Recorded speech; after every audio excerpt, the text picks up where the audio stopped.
Hello, my scrumptious friends. Welcome to day 3 of Keeping Promises to Myself, a series in which I hold myself accountable for completing things off of my to-do list and actively pursue new experiences and things that bring me joy. Today was kind of a weird day because I slept over at my parents' place and I got my period, so I was in a lot of pain. I was not able to do much, didn't have much energy today. However, I am really proud of myself for not giving into any of my cravings for bad food. I stuck to the meal plan and I have a few clips to kind of show what I did during the day. Unfortunately, I did not get to work out today. I was just in way too much pain. So inshallah, tomorrow, instead of taking a rest day like the plan says, I'll swap my days. Today was my rest day and tomorrow will be the full body workout.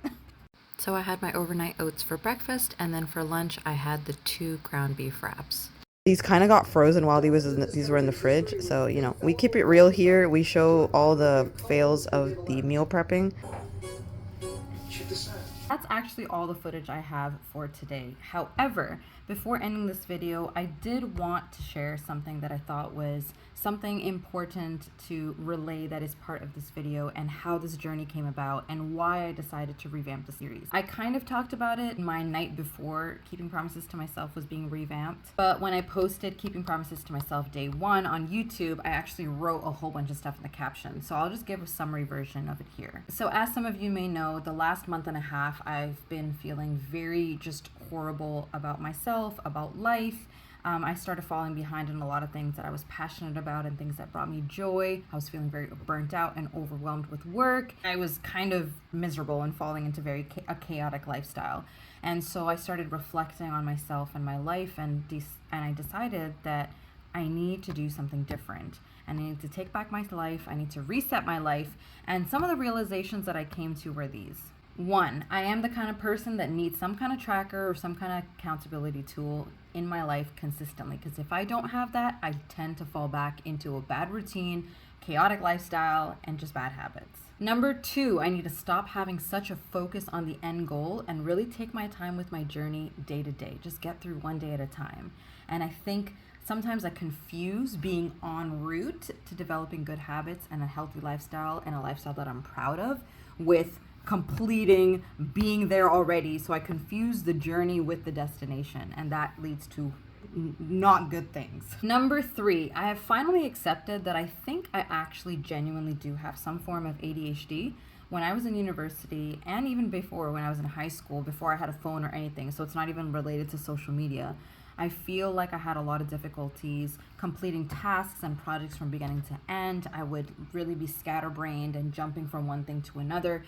And it's finally kind of come to me in my adulthood that I think part of that is attributed to me having some form of ADHD. It gets so bad sometimes that when I'm like at home in my own space, I gotta stop and I gotta say out loud, stop, what are you doing?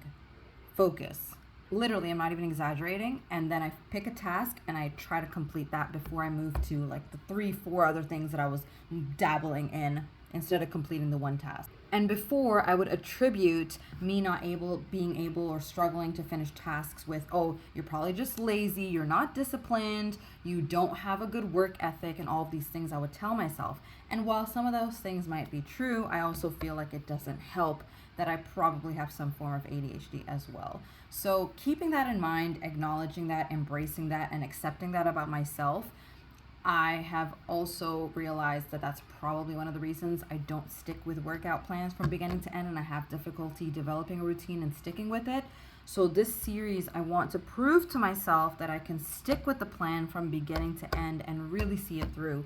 And that's why it's so important for me to really finish that workout plan that I've chosen for this series. Number 4, being on the dating apps was ruining my mental health. I feel like when you're on these apps, you meet so many different kinds of people. You meet people who are not taking the app seriously. They're so like blasé about it.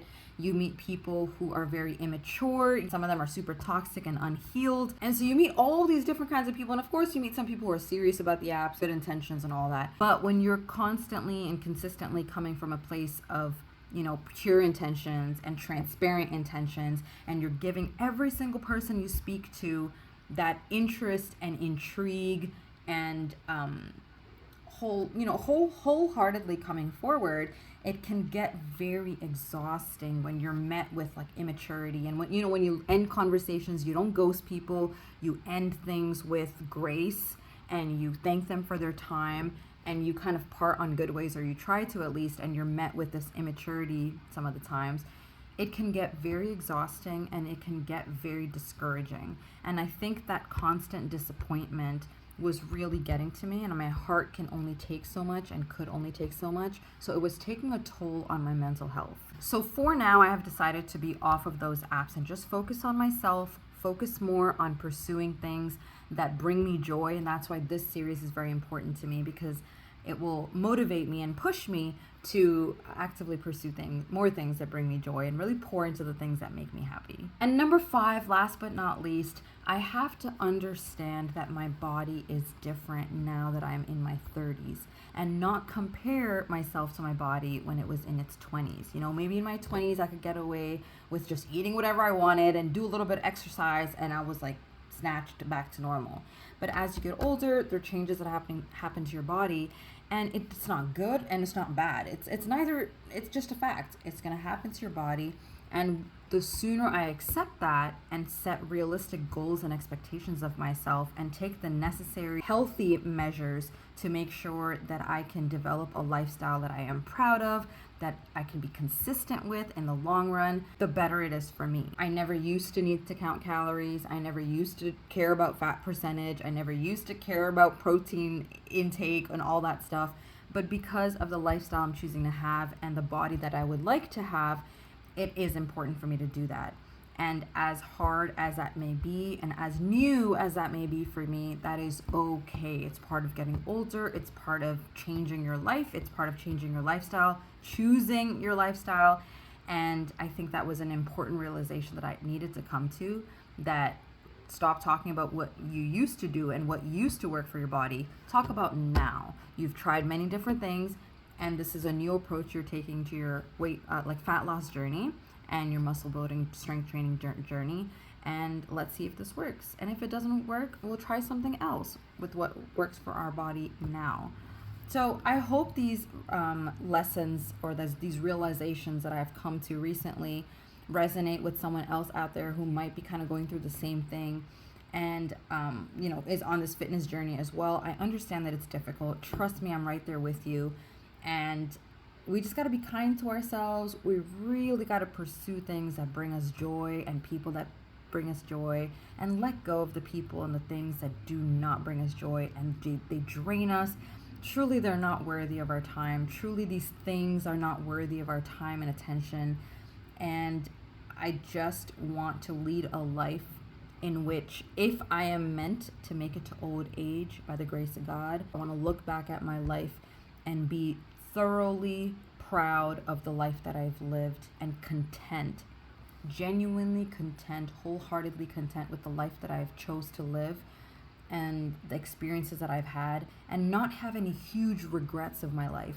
And I want to be a jolly older person that takes care of the youth, advises the youth, guides the youth with kindness and care, as opposed to with this disdain for them and this envy for their youth, and also this crankiness that you look at the youth with. I don't want to be that person. And I think I can only have that kind of old age, if I'm meant to get there, if I truly lead a life that I can be proud of and be like, I had a good life. I had a good life. And I want to be conscious of how I spend my time, where my energy is going. I'm really hoping that this series helps me with that. Hope that gives you all a better insight as to why I revamped this series and what the purpose of this series is. I hope you all have a lovely night. I don't have many plans for tomorrow. I do want to work out tomorrow, but we'll see how it goes. It just depends on how I feel. Usually the first 2 days of my period are horrible, so we'll see how it goes. But I just wanted to make this video before going to bed. I'm gonna head to bed now. So as always, I am wishing your heart and your mind and your soul and your spirit and your body peace and good health and happiness. Please choose to be kind to yourself and to others. Stay safe, my boo-boos. Stay scrumptious, my new-news. And God willing, I'll see you all in the next video if I'm healthy and able. Take care, and Raven out. Bye.